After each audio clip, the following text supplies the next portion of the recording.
Hello students full confident रे पढ़ो आउ कॉन्फिडेंशियल क्वेश्चन गुड़िक देख आईरु पांचटा जो मुझे लिखी पिला माने ये पांचटा क्वेश्चन रु तीनटा क्वेश्चन तुमको निश्चित भाव में लॉन्ग क्वेश्चंस आसीबो इकोनॉमिक्स रो एते दिन आगरु जेहेतु तुमको दिया होची या एक तुमको सुजोग किभली यार प्रॉपर नोट्स प्रिपेयर करके केते बेस्ट तुम लिखि पारिबो तार व्यवस्था तुम देखो क्वेश्चन दबाटा मोर काम ओके। तो ये क्वेश्चन नंबर 1 देखो how is price determined in perfect market बा परफेक्ट कंपटीशन मार्केट। ये गोटे मोस्ट इम्पोर्टेंट क्वेश्चन ये वर्ष पाई।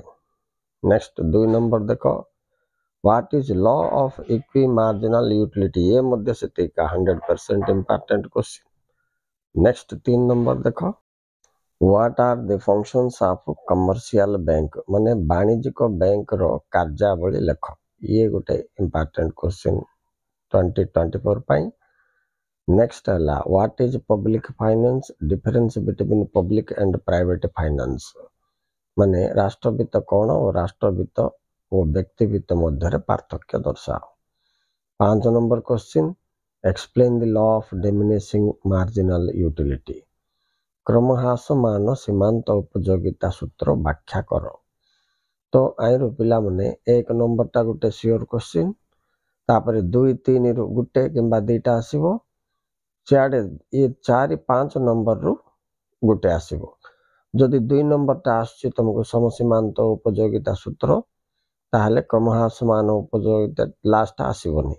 सो ये 2 या 5 भितर गोटे आसीबो गोटे माइनस हो ये हिसाब रे तुम्हें दुईटा जाक किंतु आराम से पढ़ी कर जाओ पिला माने।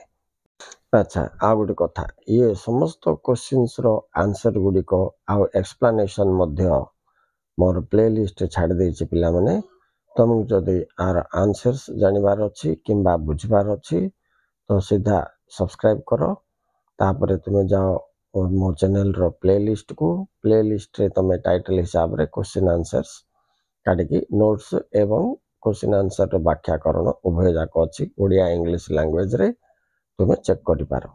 Okay students thank you very much please don't forget to like and subscribe the channel for getting all top questions for your examination from all subjects.